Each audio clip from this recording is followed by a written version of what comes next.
Ngapain? Capek-capek kerja. Rezeki sudah ada yang atur. Hai bro, Tuhan bagi jalan, tapi bagi yang mau jalan. Dalam konteks ini, tak bisa dipungkiri bahwa ada benarnya kalimat ini, rezeki dan maut memang sudah ditentukan sejak azali. Namun, itu bukanlah alasan untuk kita duduk manis dan menunggu rezeki datang menghampiri. Seolah-olah kita sudah memiliki makanan yang tersaji di depan mata, tetapi jika kita tidak menggunakan tangan untuk mengambilnya dan memasukkan ke mulut, selamanya kita akan tetap merasa lapar. Dalam hal ini, usaha dan inisiatif sangatlah diperlukan meskipun kita percaya bahwa ada kekuatan yang lebih besar yang mengatur hidup kita. Memahami kerja keras dan rezeki dalam kehidupan seharian. Kerja keras dan rezeki adalah dua konsep yang sering dibicarakan, tetapi jarang dipahami sepenuhnya. Dalam dunia yang penuh persaingan ini, di mana setiap orang berlomba-lomba untuk mencapai kejayaan, kita sering tertanya-tanya, adakah kerja keras saja mencukupi, atau adakah ada faktor lain seperti rezeki yang turut mempengaruhi hasil usaha kita? Soalan ini tidak hanya penting, tetapi juga mencerminkan harapan dan realiti yang dihadapi oleh ramai orang. Mari kita selami dengan lebih dalam kedua-dua konsep ini dan lihat bagaimana ia saling berkait dalam laluan hidup kita. Kerap kali kita mendengar pepatah, usaha tangga kejayaan, yang memberi gambaran bahwa dengan kerja keras, kejayaan akan datang. Namun, realitinya lebih kompleks. Terdapat banyak faktor yang di luar jangkauan kita yang mungkin mempengaruhi kejayaan, walaupun kita telah berusaha keras sehabis mungkin. Sebagai contoh, mari kita pikirkan tentang lu yang seorang petani. Setiap hari, lu bangun awal sebelum matahari terbit, menghabiskan waktu berjam-jam di ladang, merawat tanaman dengan penuh kasih sayang.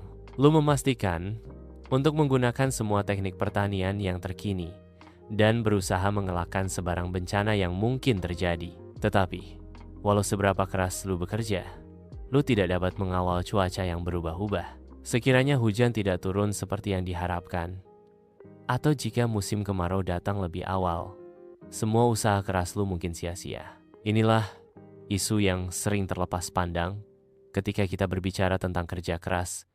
Kita sering melupakan bahwa terdapat elemen ketidakpastian dan faktor luaran yang boleh mempengaruhi hasil akhir. Rezeki, dalam pandangan ramai, hanya terdiri daripada faktor-faktor seperti uang dan kekayaan. Namun, gue percaya rezeki itu jauh lebih luas dan meliputi pelbagai aspek lain dalam hidup kita. Ia termasuk kesehatan, kasih sayang, peluang, dan hubungan sosial. Misalnya, seorang rekan gue bekerja di sebuah syarikat yang sangat memberi ganjaran dari segi keuangan. Namun, setiap hari dia kembali ke rumah dengan perasaan tertekan dan tidak bahagia. Dari luar, kehidupannya nampak sempurna dan berkelimpahan. Tetapi di dalam, dia bergelut dengan ketidakpuasan dan kebosanan. Sebaliknya, rekan lain gue mungkin hanya mempunyai pekerjaan sederhana dalam sebuah organisasi kecil, tetapi dikelilingi oleh keluarga dan rakan-rakan yang menyokongnya. Dia mempunyai kebahagiaan yang tidak dapat diukur dengan uang. Dalam case ini, kita dapat lihat betapa pentingnya memperluas definisi rezeki. Kesehatan mental dan kebahagiaan sebenarnya seringkali jauh lebih berharga daripada segala kekayaan material. Namun, mengapa kita sering terjebak dalam siklus kerja keras tanpa arah? Disinilah pentingnya mengenali tujuan hidup kita. Gue ingat cerita tentang seorang individu yang menghabiskan hampir 2 dekade bekerja dalam bidang yang tidak dia cintai. Setiap hari, dia merasa terpaksa bangun dan pergi bekerja, kehilangan masa berharga dalam hidupnya. Dia merasa seperti robot, melakukan rutinnya tanpa sebarang makna. Setelah beberapa tahun, dia akhirnya memutuskan untuk berhenti dan menjalani proses refleksi diri yang mendalam. Pertanyaan yang muncul adalah, apakah tujuan hidupku? Ketika dia menjawab pertanyaan itu, dia menyadari bahwa dia mau berkecimpung dalam dunia seni. Dengan keberanian, dia mengambil risiko untuk mengikuti impiannya. Dan walaupun perjalanan itu tidak mudah, dia merasakan kepuasan yang selama ini dia cari. Ini memberi gambaran jelas bahwa bekerja keras tanpa arah yang jelas bukanlah cara yang efektif untuk mencapai kejayaan. Kita perlu memahami diri kita terlebih dahulu sebelum kita dapat merancang langkah seterusnya dalam hidup. Dalam pandangan gua, strategi dan perencanaan adalah kunci untuk merealisasikan cita-cita. Sesiapa yang gagal merancang untuk gagal adalah pepatah yang sesuai di sini. Kita perlu mengambil langkah-langkah yang jelas dan strategik untuk memastikan bahwa usaha kita tidak sia-sia. Mari kita pertimbangkan contoh seseorang yang bercita-cita untuk menjadi penulis. Menulis adalah salah satu kerja yang memerlukan banyak kesabaran dan dedikasi. Namun tanpa pelan yang tepat, penulis tersebut mungkin akan merasa tersekat. Dia harus belajar bukan hanya tentang menulis dengan baik, tetapi juga tentang pasar buku, cara mempromosikannya, dan bagaimana untuk membangun jaringannya. Ini adalah langkah-langkah yang perlu direncanakan dengan teliti jika dia ingin menjadi penulis yang terkenal. Kisah inspiratif muncul dari perjalanan seorang penulis pemula yang memulakan penulisannya, tetapi langsung tidak mendapat perhatian. Dia banyak menghabiskan waktu menulis manuskrip tanpa pernah mendapatkan maklumat yang bersifat positif. Pada mulanya, dia merasa putus asa. Tetapi dalam perjalanannya, dia mulai memahami pentingnya strategi pemasaran. Dia mulai menggunakan media sosial untuk mempromosikan karyanya. Dia membuat saluran YouTube di mana dia berkongsi cerita di sebalik tulisannya dan bagaimana pembaca dapat terhubung dengan kisah yang dia tulis. Dari situ, dia mendapatkan peluang untuk menarik perhatian penerbit. Akhirnya, setelah mengikuti langkah-langkah yang tepat dan tidak kehilangan motivasi, bukunya menjadi bestseller. Ini menunjukkan bahwa kerja keras semata-mata tidak mencukupi. Kita perlu merancang dengan bijak dan melaksanakan langkah-langkah strategik untuk mengubah usaha kita menjadi hasil yang hebat.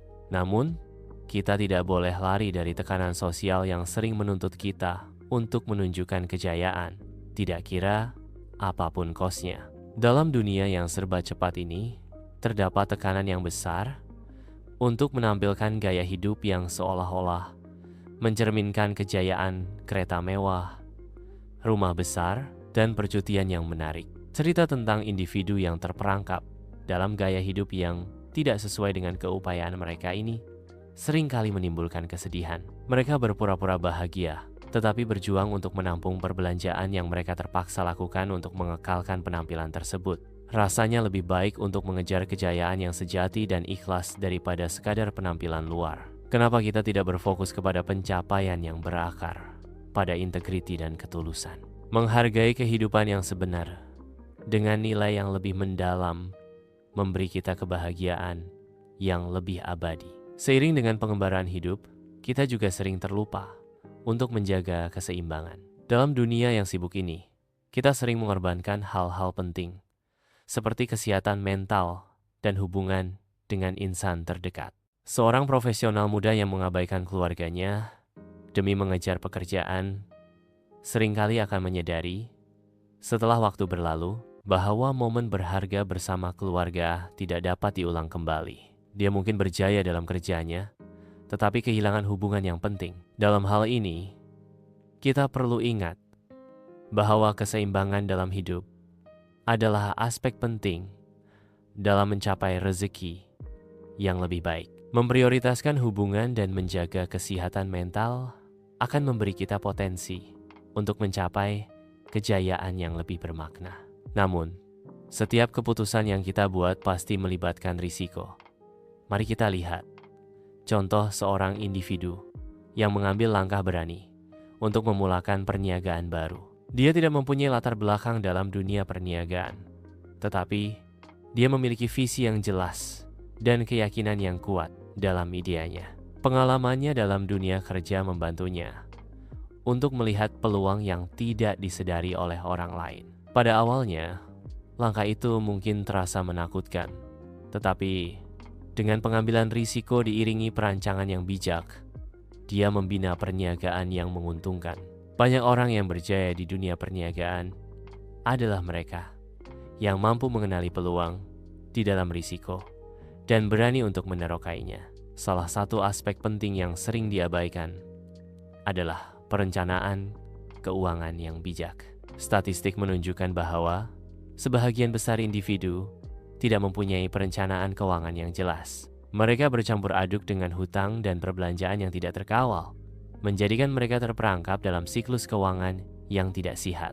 Sementara itu, ada segelintir orang yang telah berjaya membina kekayaan melalui langkah-langkah perancangan yang bijak. Dengan memahami aliran tunai, mengelola pengeluaran, dan berinvestasi dengan baik, mereka dapat merancang masa depan yang lebih stabil. Ketika kita berbicara tentang rezeki, kita tidak boleh mengabaikan aspek finansial ini. Bagaimana kita mengatur keuangan kita boleh menentukan sama ada kita dapat mengambil kesempatan ketika rezeki datang atau sebaliknya menolaknya karena keadaan keuangan kita yang tidak mengizinkan. Kesehatan mental juga adalah elemen penting dalam kestabilan hidup kita. Dalam dunia yang serba canggih ini, walaupun kita mempunyai banyak cara untuk mendapatkan rehat, kita sering melupakan pentingnya untuk benar-benar menjaga kesejahteraan mental kita. Teknologi membolehkan kita mengambil waktu rehat secara virtual. Tetapi kita perlu menggunakan masa tersebut secara bijaksana, bukan hanya untuk merasa sibuk, tetapi untuk merenung dan merenung kembali apa yang telah kita capai. Perasaan tertekan atau burnout tidak hanya mempengaruhi productivity, tetapi juga menyekat kreativiti kita. Meluangkan waktu untuk menjaga mental dan emosi akan membantu kita menemukan kembali motivasi dan mengubah cara kerja kita ke arah yang lebih baik, membawa kita lebih dekat kepada apa yang kita inginkan dalam hidup. Akhirnya, kita perlu bertanya kepada diri sendiri, apa yang benar-benar mendorong kita untuk berusaha lebih keras? Adakah karena impian pribadi, tekanan sosial, atau ada sebab-sebab lain yang lebih mendalam? Kesadaran diri adalah kunci dalam perjalanan ini. Dengan memahami akar motivasi kita dapat lebih bijak dalam mengambil langkah-langkah yang seharusnya kita ambil. Kita berhak mengarahkan hidup kita ke arah yang lebih bertujuan.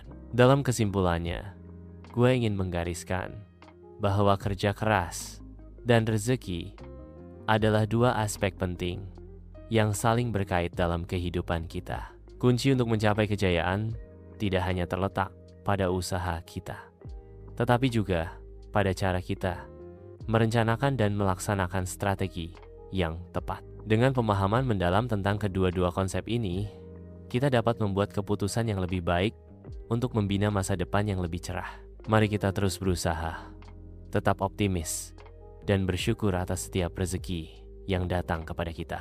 Melalui refleksi dan perencanaan yang bijak, kita boleh mencipta jalan menuju kehidupan yang lebih memuaskan dan bermakna, menjadikan kita lebih siap untuk menghadapi setiap cabaran yang akan datang.